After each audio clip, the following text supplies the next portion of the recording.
오늘 예배 중에서 가장 저는 인상 깊었던 것이 네팔 형제가 찬양하는 것입니다. 이제 이런 예배는 이제 종말론적 예배라 그래요. 그 요한계시록 마지막에 보면 하늘나라의 천군 천사들, 의인들, 그 다음에 각 민족마다 난곳 방언과 난곳 언어로 다 찬양을 드려요. 만국 찬양이죠. 그런데 그 찬양할 때도 곡조가 같질 않아요. 한국 사람은 5음계로 하고, 서양 사람은 7음계로 하고, 네팔 사람은 네팔 톤으로 하고, 다 각자 그 민족, 부족마다 각각 다른 정서를 가지고 노래를 하니까, 마지막 찬양은 하나님 앞에 드리는 어린 양 보좌 앞에서의 그 찬양은 지휘하기가 어려워요. 자마다 달라서. 그래서 그 천국 찬양은 두 팔로 지휘 못한다 그래요. 그래서 천국 찬양대는 네팔 사람이 한다.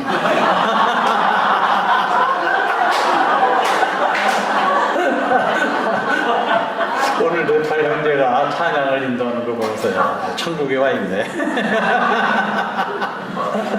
재미난 농담이죠? 예. 오늘 본문은 이제 우리가 굉장히 잘 아는 비유가 있습니다. 유명한 비유죠. 예, 선한 사마리아 사람의 비유입니다. 근데 이제 비유라는 것은 어떤 사람이 비유를 끊을 때 은유법이잖아요. 어떤 사실을 더 명료하고 분명하게 인식시키려고 비유를 드는 거예요. 그래서 보통 예수님의 비유에는 한 가지 메시지가 있는 겁니다. 그 비유를 드신 이유와 목적이 분명해요. 앞뒤 맥락을 보면. 근데 그런 맥락을 딱 잘라놓고 비유를 일종의 그냥 우화, 상징적인 메시지로 봐가지고 설정 하나하나에다 다 의미를 두고 해석하는 법이 있어요. 여기 비유 해석법에서 가장 잘못하는 해석, 우화 해석법이라는 겁니다. 근데 이건 누가 하느냐?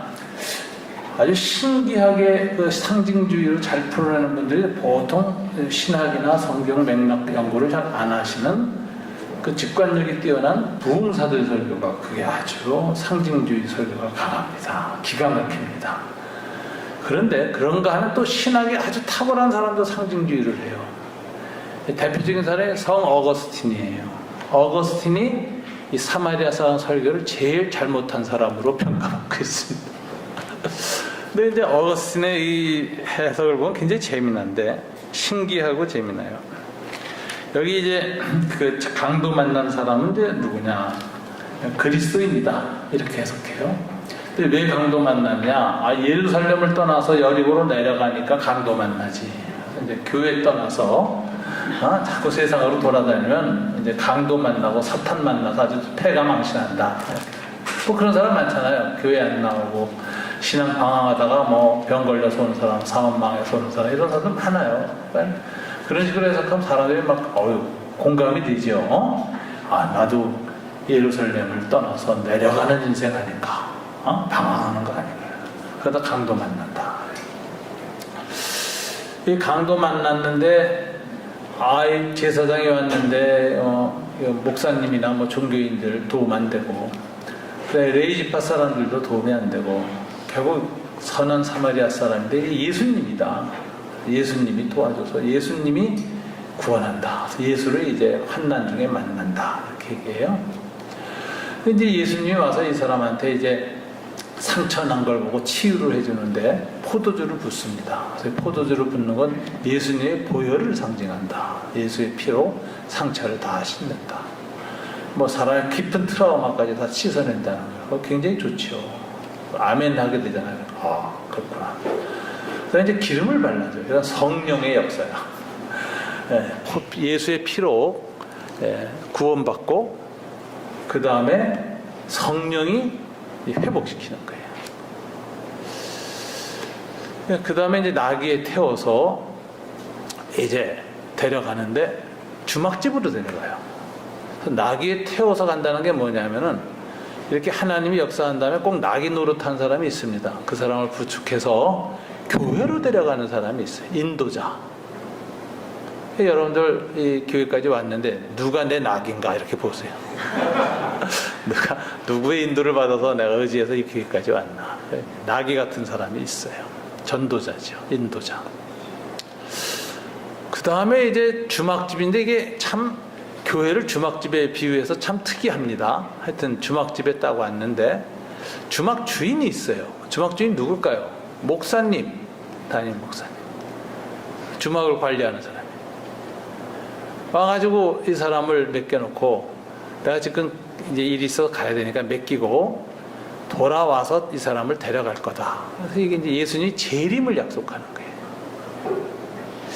그런데 이 초림과 재림 사이에 이 사람을 먹여 살려야 할 돈이 들잖아요. 그러니까 이 선한 사마리 사람이 이제 돌을 이제 2데나리온 돈을 줘요. 왜 2개일까? 신약과 구약이다.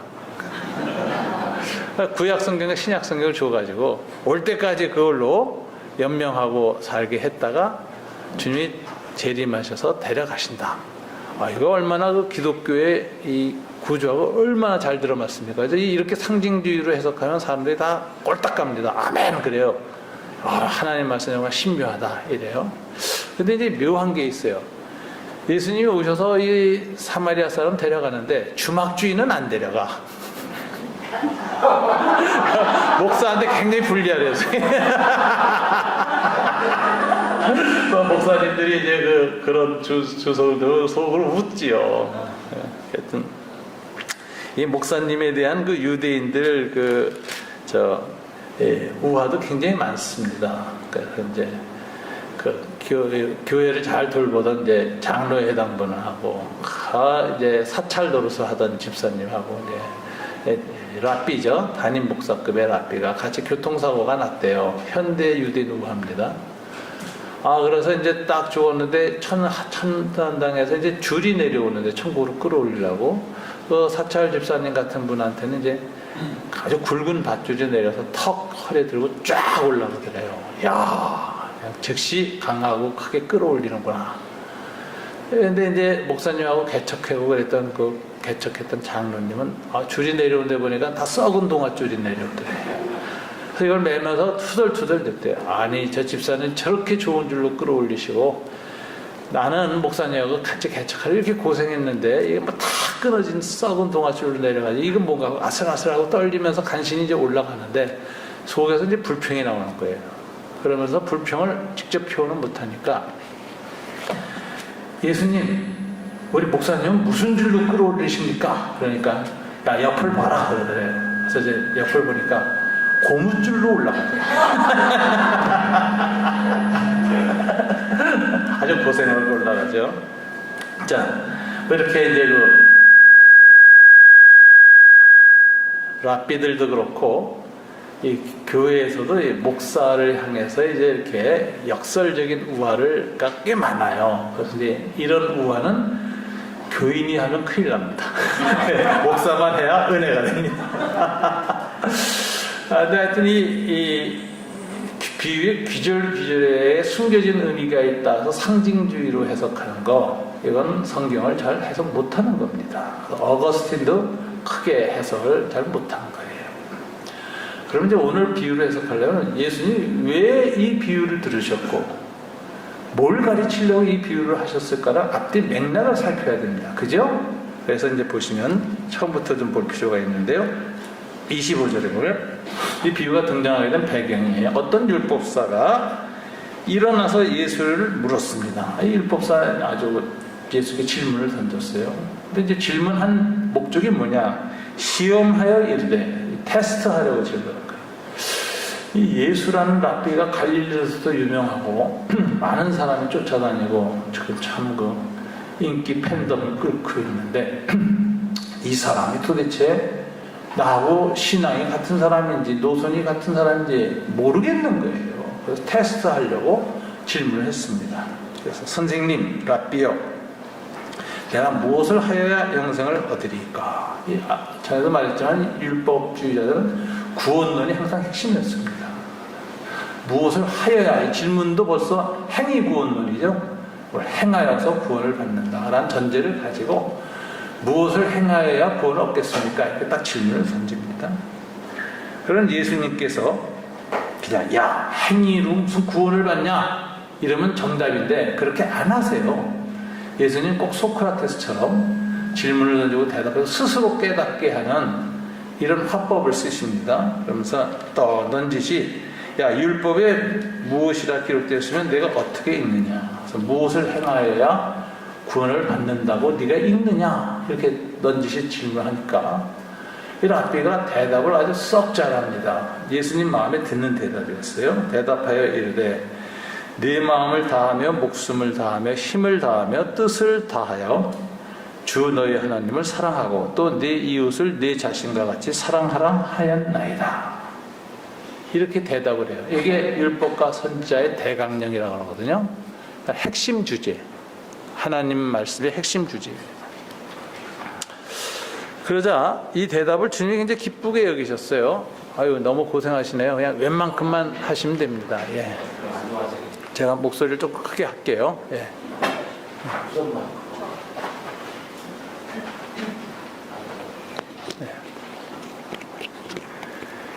자, 이렇게 대답을 하니까 주님이 아주 흡족하셨어요. 오늘 본문에 보니까. 그래서 28절에 뭐라고 하죠? 네, 다 같이 한번 읽어볼까요? 네 대답이 옳도다. 이를 행하라. 그러면 살리라 하시니. 네 대답이 옳다. 그러니까 하나님을 사랑하고 이웃을 내 몸같이 사랑하라가 행하여서 구원을 얻는다 하는 이 말 옳다. 잘 읽었다. 이렇게 주님이 얘기를 해주십니다. 그러면서 이를 행하라 하는 명령형이에요. 이 명령형을 하는데 이건 현재 명령형이에요. 신약에서 현재 명령형은 ing입니다. 계속해서 한 번만 하는 것이 아니라 끝까지 이를 행하여야 되는 거예요. 그러니까 하나님을 사랑하고 이웃을 내 몸같이 사랑하는 일이 하으리 대답이 옳은데 이것을 끝까지 행해라. 그러면 살리라. 그러면 구원을 얻을 것이다. 이렇게 얘기했어요. 그러니까 이 대화하는 데 보면 사실 예수님이 전체 메시지 보면 행위구원론이 아닌데 여기서 마치 행위구원론을 인정하는 것처럼 다 이렇게 얘기를 했어요. 자, 그래서 이제 29절에 두 번째 질문이 나오는데 이게 아주 또 전환점입니다.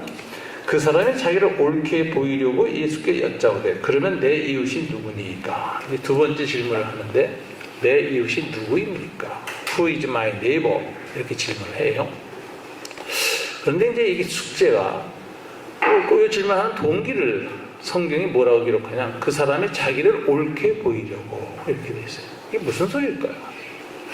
자기를 옳게 보이려고라는 말은 자기 의를 인정받기 위하여. 이 바리새인들은 율법을 행하여서 지킴으로써 자기 의가 생긴다고 봤거든요. 그리고 의가 쌓여서 구원받는다. 행위 구원론, self-righteousness, 자기의 구원론 이런 거예요. 그래서 하나님을 마음을 다하고 뜻을 다하고 성품을 다하고 목숨을 다하고 사랑하는 건 보이지 않기 때문에 관념적이기 때문에 괜찮은데 이웃을 내 몸같이 사랑하라는 이 계명은 측량이 가능한 거예요. 그래서 이것을 행하여서 자기 의를 완성하려면 숙제가 뭐냐? 이웃이 무한정 넓어지면 안 돼. 그럼 못해. 그잖아요. 그래서 유대교 논쟁은 이웃이 누구이냐가 오랫동안 논쟁됩니다. 그래서 이제 바리새인들은 그 탈무드 같은 데서 뭐냐면 하늘나라에서 구원받은 사람 중에 10중 8구는 우리 바리새파다 이렇게 주장해요. 그러니까 이웃이 바리새파야. 첫째 유대인이어야 하고 이방인은 아니고 둘째 바리새파라고 이렇게 되는 거예요. 그러니까 굉장히 민족적이고 종파적으로 이웃을 좁혀놨습니다. 이걸 좁히면 좁힐수록 유리해. 그렇죠? 사랑하기가 좋아. 이게 넓어지면 뭘 아픈 거예요. 그렇게 행할 수도 없고 구원받기가 어려워하죠. 그러니까 이 랍비들은 계속 이웃을 줄입니다. 그래서 이게 자기를 옳게 보이려고 하는 게 자기 의를 이루려고 자기 의를 완성하려고 하는 차원에서 또 그것을 드러내기 위해서 던진 질문이다. 이웃이 누구인가? 이걸 예수님께 던져요. 질문하는 거예요. 우리가 가진 거하고 똑같나? 그런데 예수님이 여기 답변해, 야, 이웃은 이러이러한 사람이다 하고 딱 설명해주면 단답형을 하면 좋은데, 주님이 단답형으로 대답을 안 하고 뜬금없이 비유를 딱 드는 거예요. 그러니까 이 비유를 드신 이유는 뭘까요? 누가 내 이웃이냐라는 이웃을 정의하려고 하는 바리새파의 질문에 대한 답변으로 이 얘기를 했습니다. 그래서 여기서 예수님이 이웃을 어떻게 얘기하시는가를 봐야 돼요. 자, 여기서 중요한 것은 우리들도 보통 내 이웃이 누구냐 할 때 이웃을 정의하려고 합니다. 이미 이웃의 카테고리가 있어요. 나하고 취향이 같은 사람, 나하고 친한 사람, 마음이 맞는 사람, 뭐 생각이 같은 사람, 가치관이 같은 사람, 뭐 이런 사람들이 이웃입니다. 그리고 그런 사람들하고 같이 대화하고 얘기하기 좋아해요. 그래서 교회도 가만히 구역 모임이나 이 소그룹을 자연 발생적으로 놔두면 다 끼리끼리 모여버려요. 그거 굉장히 교회를 위해서 안 좋은 현상입니다. 그래서 교회는 친하지 않은 사람, 가깝지 않은 사람을 가끔 한꺼번에 섞어야 돼. 2, 3년마다 구역 막 바꿔야 돼. 아니, 그래야 된다고. 이상하게 거부감이 커요. 이대로 좋은데 다 그래요. 우리 구역 안 헤어졌으면 좋겠는데. 그렇죠? 근데 그거를 이제 섞어야 돼. 사실 목회가 제대되기 위해서. 제가 아는 교회는 주일 예배 드리고 식당으로 들어갈 때 번호표를 줘요. 무작위로. 그래서 번호표 있는 곳에 가서 앉게 돼 있어. 그럼 모르는 사람하고 이제 앉게 되는 거야. 매주 모든 사람이 함께 밥을 먹는 경험을 하도록 하는 굉장히 좋은 아이디어입니다. 굉장히 좋은 아이디어예요. 뭐 그런 식으로 하든가 해가지고서 이제 교제의 범위를 넓히려고 하는데, 대부분 내 이웃이 누구냐 할 때 나름대로 자기 나름대로 이웃이 돼 있어요. 머릿속에 형성돼 있어요. 오늘 주님은 여기에 대한 대답을 하시는데, 맨 마지막에 비유를 끝내고 나서 뭐라고 하느냐. 36절 다 같이 읽어볼까요? 이게 이제 이 사람의 질문 29절하고 비교해야 됩니다. 바리새인의 질문은 내 이웃이 누구입니까? Who is my neighbor예요. 그런데 36절 예수의 대답은 누가 내 이웃이다 이렇게 대답 안 하시고 뭐라고 하죠? 내 생각에는 이 세 사람 중에 누가 강도 만난 자의 이웃이 되겠느냐. 이웃은 비동사, 존재하는 게 아니라 becoming, 되어져 가는 관계다 이렇게 얘기해요. 그래서 여기서 예수님의 답변은 이웃은 없다야. 이웃은 이러이러한 사람이 내 이웃이라고 하는 한정된 개념은 없다. 이웃을 그렇게 생각하면 안 된다. 오늘 예수님은 이웃은 이미 나의 삶 속에서 존재하는 대상이 아니라, 이웃은 무한히 내가 역동적으로 만들어 가야 하는 관계이다 이렇게 얘기해요. 정태적 관계가 역동적 관계. 어떻게 해서 강도 만난 자를 도와줍니다. 그러니까 이웃은 나하고 취향이 같은 사람, 사상이 같은 사람, 생각이 같은 사람, 교회관이 같은 사람, 이런 사람이 이웃이 아니라, 이게 다 달라도 항상 나는 이미 정해진 이웃이란 없다 이렇게 생각해요. 예수님이 그랬거든. 누가 내 이웃입니까 했더니, 야, 네가 생각하는 그런 카테고리, 정태적 관계의 이웃은 존재하지 않는다. 그렇게 이웃을 생각하면 안 됩니다. 이웃은 무한히 확대되는 관계고 무한히 만들어가야 되는 관계일 뿐이다. 이미 굳어져 있고 존재하는 관계가 아니다. 그럼 어떻게 확대하고 만들어가냐?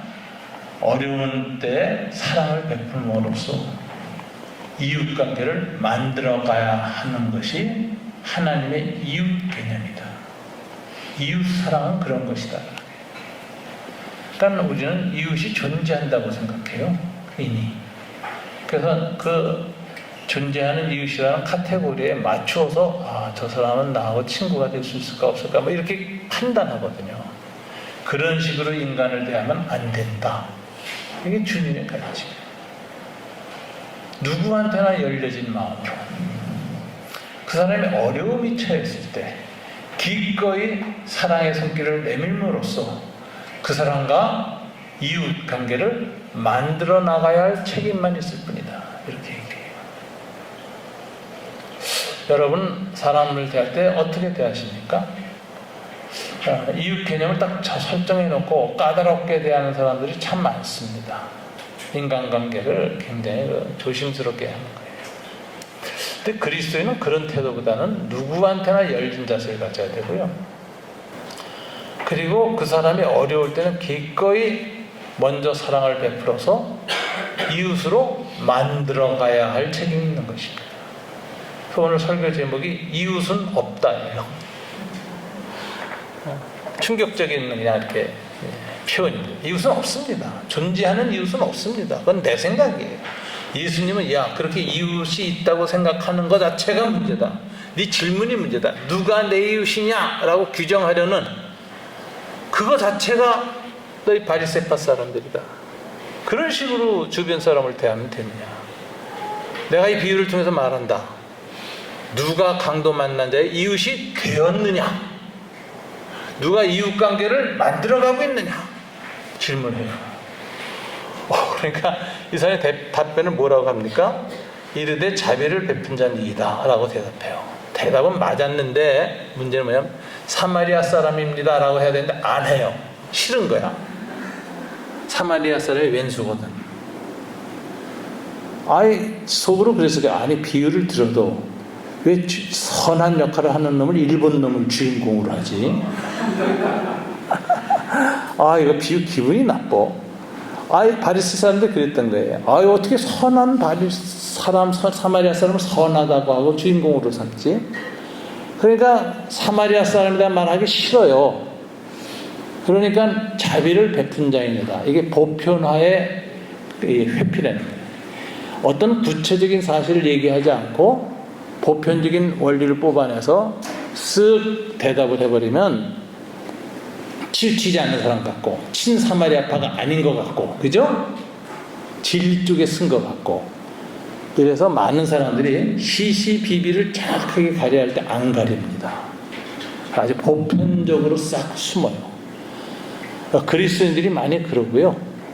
우리 사회가 이렇게 피아가 딱 나눠져서 할 때 시시비비를 명확히 하기보다는 그냥 대강 양비론을 하고 돌려가기 하고 쓱 피하는 사람들이 있어요. 이런 사람들이 가장 흔히 쓰는 수법이 보편화. 사마리아 사람이다 이렇게 말하면 되지, 쉽게. 근데 그렇게 말하기 싫어. 사마리아 사자도 꺼내기 싫어. 그러니까 자비를 베푼 자이다. 이게 인간의 악함입니다. 그러니까 사람이 얼마나 교활한지, 논쟁에 끌려가기 싫고 사실인데 사실을 인정하기 싫을 때는 인정하기보다는 보편화해서 쓱 돌아가요. 그 대화를 하다 보면 이 사람은 정직한 사람이구나, 아니면 교묘한 사람이구나 알 수 있어요. 솔직한 사람이구나. 말을 어렵게 하고 돌려서 말하는 사람 보면 굉장히 솔직하지 않아요. 오늘 이 바리새인도 그랬어요. 지금 생각해가지고 사마리아의 사자도 꺼내지 않고 대답한 거예요. 자비를 베푼 자이니라. 내 주님이 그걸 까발리지 않아요. 그것도 까발리는 사람에서 주의했어요. 야, 말 똑바로 해.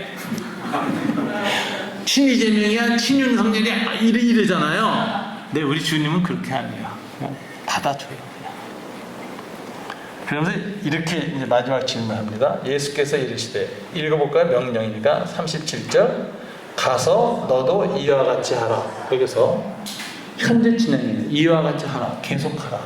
자, 이게 이제 문제가, 이 바리새파 사람은 이웃의 개념이 이제 깨졌죠. 정해놓은 게. 그래서 이제부터는 모든 고난당하는 사람, 어려움당하는 사람을 다 사랑을 베풀고 자비를 베풀고 이웃을 만들어가야 되는 열려진 세계에 섰습니다. 이것만 해도 힘들어 죽겠어요. 이웃을 좁혀놔야 이웃사랑이가 쉬운데 이걸 예수님이 확 열어놔 버렸으니까 나머지 네 인생은 계속해서 어려운 사람 만나면 도와줌으로써 이웃을 만들어가는 삶을 살고, 그것이 이웃을 사랑하라는 계명의 뜻이다. 이러니까 이것만 해도 힘든데 명령형이에요. 다시 반복됐죠. 가서 이와 같이 하라. 현재 명령형 ing 계속하라. 죽을 때까지. 가능해요? 가능하지 않아요? 직감적으로 예수의 명령은 불가능한 명령입니다. 저와 여러분에게도. 거듭난 우리들도 우리가 살아가면서 앞으로 어려운 당한 사람을 계속해서 죽을 때까지 무한히 자비를 베풀어서 이웃으로 만들어가는 삶을 살기는 굉장히 어려운 거예요. 성 프란치스코 짝이 나요. 성 프란치스코 바보였어요. 바보. 평생 나누죠. 나중에 성 프란치스코가 그 가난의 성자가 되니까 많은 사람이 모여서 이제 모여들어서 수도원이 됐는데, 수도원이 부자 됩니다. 왜냐하면 이 가난 성자를 본받아서 가난하기로 들어와서 재산을 다 헌납하고 들어오니까 수도원장이 부자가 됐어요. 성 프란치스코 제자가 부자가 됐어요. 나중에 성 프란치스코하고 수도원에서 학대를 받아요. 그래도 해볼래 해서 살다가 죽었어요. 바보라니까, 바보. 정말. 우리가 이제 바보 예수라는 말을 씁니다. 그죠? 서양의 예수상은 고난상이에요. 캐톨릭도 와서 십자가에 매달려 얼굴을 쓰세요. 고난받는 상이죠. 근데 동양의 우주의 진리를 깨닫고 하나님과 하나 돼서 돋은 사람은 다 바보입니다. 바보 모습을 하고 있고 속 거꾸로 타고 애들하고 놀고. 이게 동양의 도교 사상에서는 하늘을 아는 사람은 바보로 나타나. 그래서 동양 사상에서 예수를 한국화로 그리면 바보 예수를 그리는 거예요. 십자가에서 웃고 있어. 찡그리지 않고 침 질리면서 웃고 있어. 서울대 김병준 교수가 한국화가잖아요, 유명한. 그분이 예수를 그릴 때 바보상으로 그렸어요. 그러니까 이 바보 예수라는 건 예수를 동양적으로 해석한 거예요. 동양의 미학으로 표현했는데 저는 굉장히 좋은 표현이다 이런 생각이 들어요. 예수님의 이 말씀대로 가서 너도 일을 행하라. 그런데 한 번만 하지 않고 계속해라. 그럼 바보 되라는 소리야. 죽을 때까지 다 사랑 베풀고 그냥 생고생하는 거야 진짜. 근데 이거 인간의 윤리나 도덕적 의식 가지고 얼마나 할까요? 가난한 사람들 돕는 거 해보세요. 곧 바닥납니다 다. 인간의 그 휴머니즘이라는 게, 타락한 인간의 휴머니즘은 한계가 많아요. 나중에 인간성 다 드러납니다. 구제기관이나 도와주는 기관에서 일하는 사람들도 보면 다 거기에 허덕여요. 어느 날 지쳐요. 우리 신현의료공제가 외국인 노동자들한테 이제 등록을 하면 국민의료보험조합에 해당해서 50%를 깎아주잖아요. 근데 한동안 우리 담당 간사들이 굉장히 짜증이 난 적이 있어요. 왜? 중국 동포들이 엄청나게 가입하는 거야. 기금을 다 빼먹는 거예요. 그리고 우리는 석 달치를 미리 내야 회원 혜택을 주게 돼 있는데 한꺼번에 석 달치 갖고 와서 등록을 해. 그리고 일부러 중국에서 병 고치려고 한국에 와서 우리한테 가입하고 병을 고치고 가. 우리 맨 처음에 그냥 다 수술해주고 했어요. 근데 실상을 알고 나니까 그 사람의 도움받는 사람들이 이기심 알죠? 거기에 지치니까 중국 교포들이 불쌍해 보이거나 병든 사람이 안 되기보다 화가 나고 짜증이 나는 거야.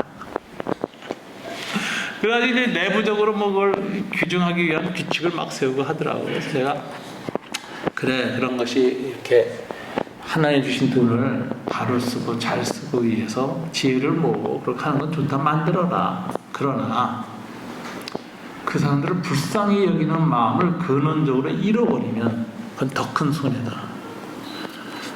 우리 구호기관의 돈을 지키려다가, 우리 기구를 지키려다가 영성을 잃어버린다. 온 사람이 짜증나고 악착같이 더 받아가려는 사람들한테도 분노하고, 그래서 같이 야멸차게 대하면 더 큰 걸 잃어버린다.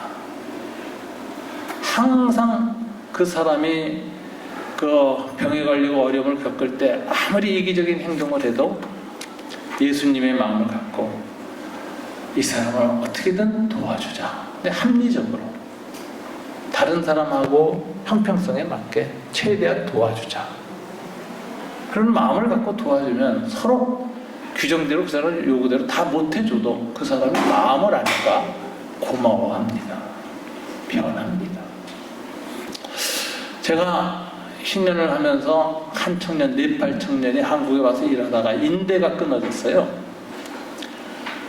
그래서 일을 못해요. 다리를 절룩해서. 그래서 할 수 없이 저희 피난처가 있거든요. 우리 이제 일하다가 사고 나고 해고당하면 이제 불법 체류됐는데 몸도 아파서 일도 못하면 먹여 살려야 되잖아요. 그래서 피난처 사역을 해서 이제 먹이고 재워줍니다. 집을 얻어서 이렇게 같이 살게 공동생활하게 해줘요.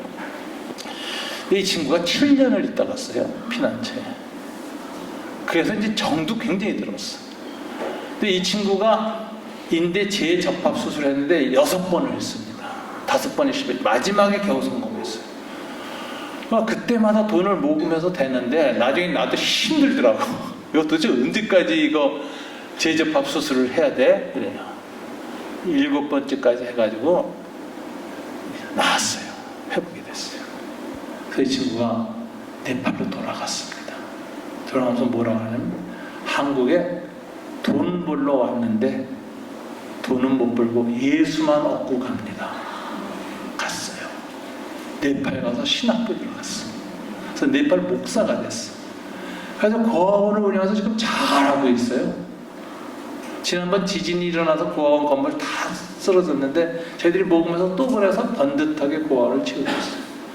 그래서 우리 신년 의료 공동체가 20주년 행사할 때 자기 부인하고 같이 한국을 방문했어. 부인도 힌두교인인데 기독교인이 됐어. 제가 그때 느낀 게 있어요. 야, 우리가 친구를 만들었구나. 이웃을 만들기에 성공했구나.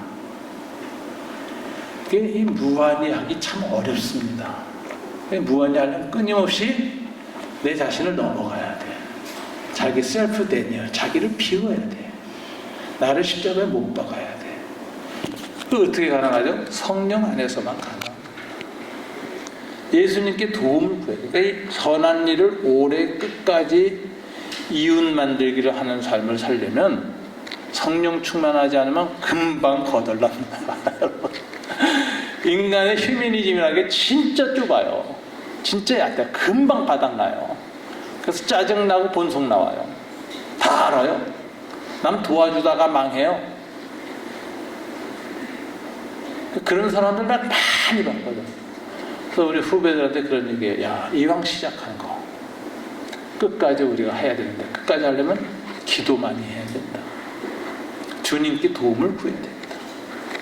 사랑의 부족함을 늘 고백해야 된다. 사랑을 채워달라고 간구해야 된다. 그리고 그 힘으로 또 한 걸음 또 한 걸음 자기 부정하면서 나아가야 된다. 그래야 이 일은 오래 할 수 있다. 저도 지금 이사장직 좀 그만두고 싶어요. 누가 좀 이사장 맡길 수 없나? 계속 찾는. 우리 김민철 박사님한테 또 뒤집어 씌울까? 근데 전주에 계셔서 안 될 것 같아, 이제는. 내가 와버리가 너무 멀어. 일은 계속 늘어나고 하는데, 야, 이걸 누가 책임질까? 그 보험료 그분들이 한 달에 10,000원씩 낸 보험료가 지금 한 10억 가까이 있어요. 그거 공공기금이야. 그거 잘못 쓰면은 이사장이 감옥 가. 제가 굉장히 관리도 잘해야 돼요. 간사들한테 도덕적 모랄 해저드에 안 걸리도록 지켜봐야 돼요. 그리고 격려해야 돼요. 그래서 은근히 짐이 무겁습니다. 제가 또 홍종길 목사님이 저한테 북한 사람들 많이 도와준 걸 알고, 야, 이제는 북한에 가지도 못하는데 이거 해라. 그래서 여명학교 이사장이 됐어요. 근데 여명학교가 이제 탈북한 아이들 학교인데 지금 학교를 지어야 돼. 그래서 이제 문교부에서 땅을 공짜로 주고 우리는 건물을 지어서 건물을 기부 체납해서 국가 걸로 만들어서 이렇게 학교를 운영하는데 그 모아진 돈이 100억이 있어요. 한 160억 드는데 100억을 저한테 갖다 맡기시는 거야. 야, 이거 네가 관리해서 학교 지어라.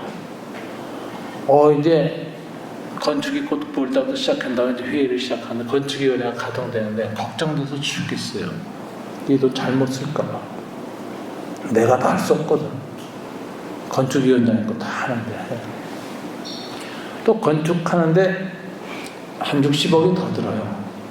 다행히 현대자동차가 60억을 자기네가 감당하겠다. 그걸 기부 의사를 밝혔어. 그러니까 돈은 채워졌어.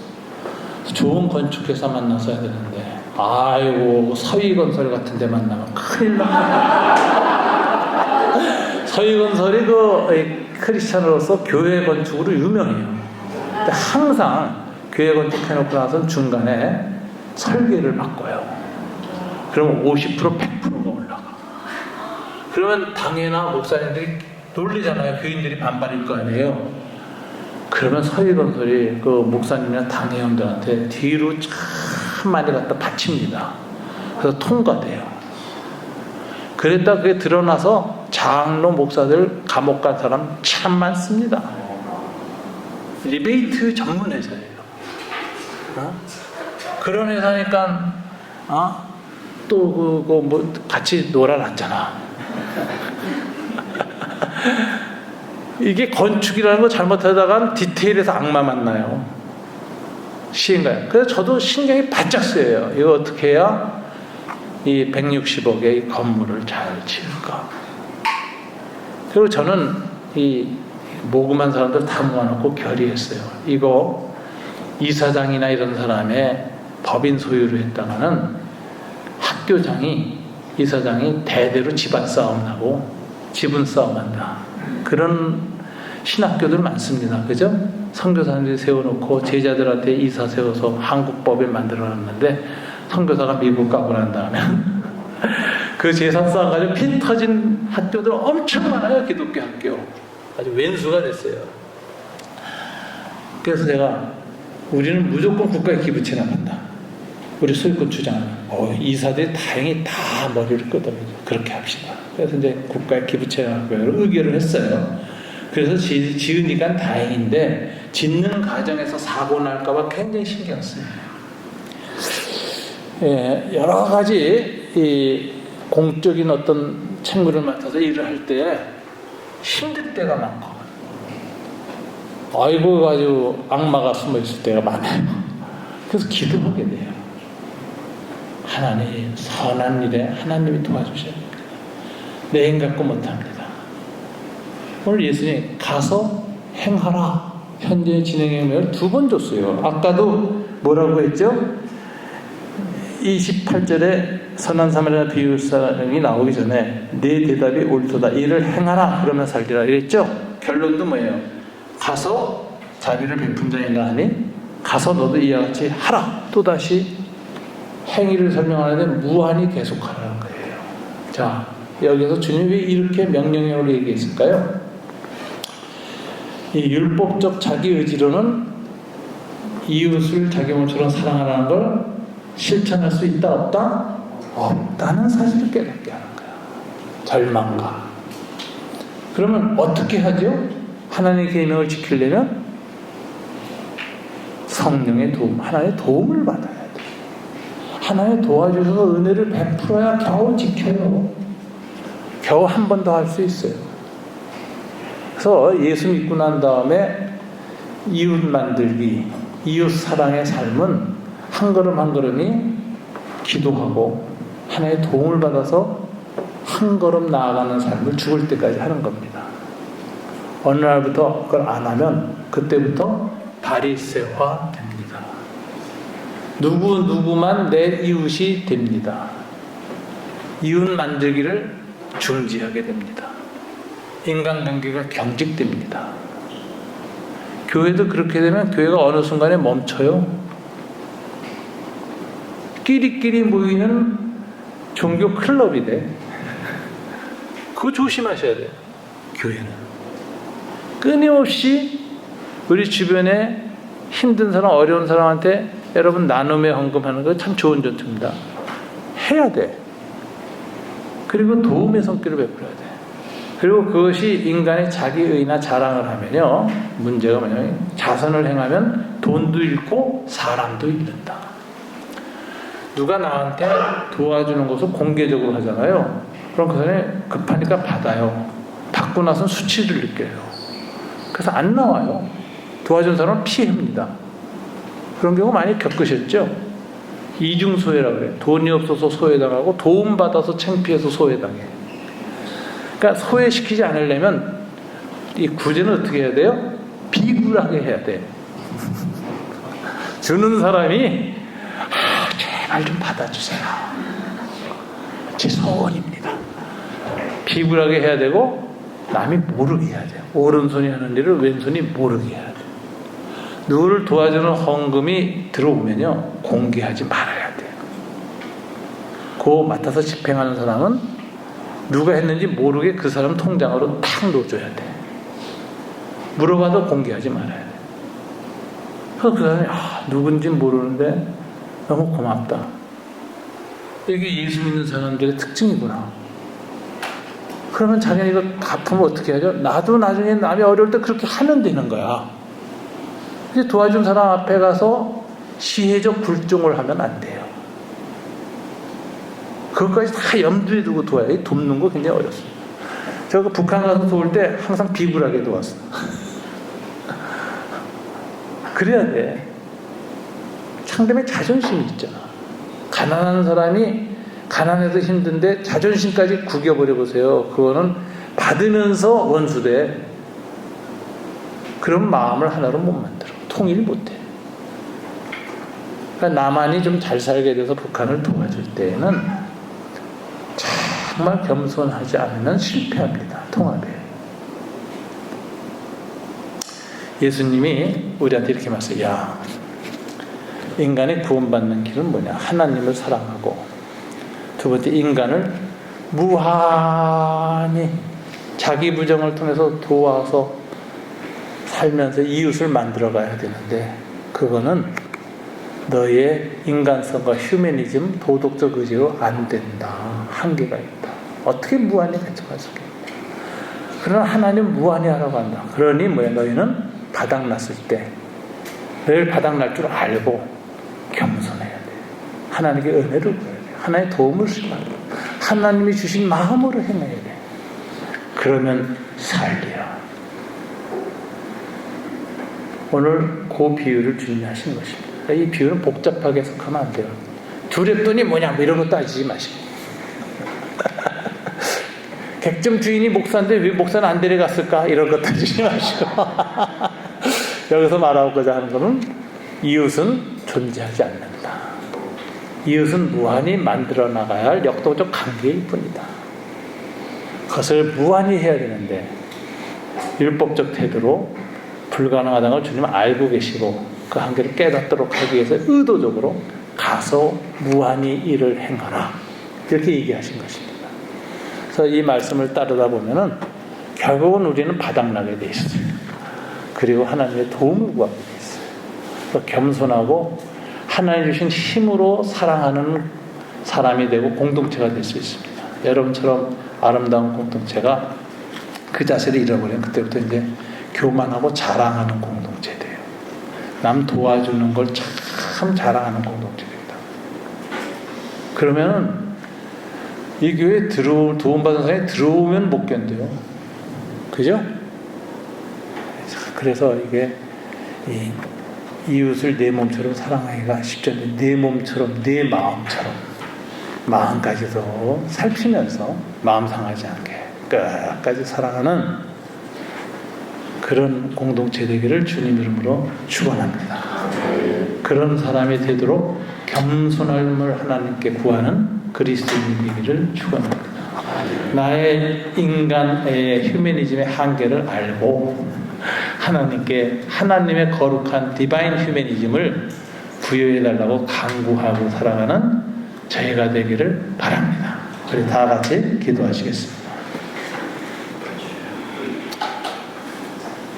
하나님 아버지, 오늘의 비유를 통해서 가서 너도 이와 같이 하라는 이 놀라운 명령 앞에 저희는 서 있습니다. 무한히 이웃을 만들어갈 힘이 없는 저희들입니다. 저희들의 사랑이 얼마나 짧고 얕은지 알고 있습니다. 그래서 이 명령을 받을 때마다 주님께 기도하게 됩니다. 주님, 일을 계속할 수 있도록 은혜를 베풀어 주십시오. 선한 힘을 주십시오. 선한 감동을 주십시오. 성령이 함께하여 주시옵소서. 그런 공동체가 될 수 있도록 이 선한 가정교회, 열린 가정교회를 축복하여 주시옵소서. 구성원 모두를 그렇게 붙잡아 주시옵소서. 예수님 이름으로 기도드립니다. 아멘.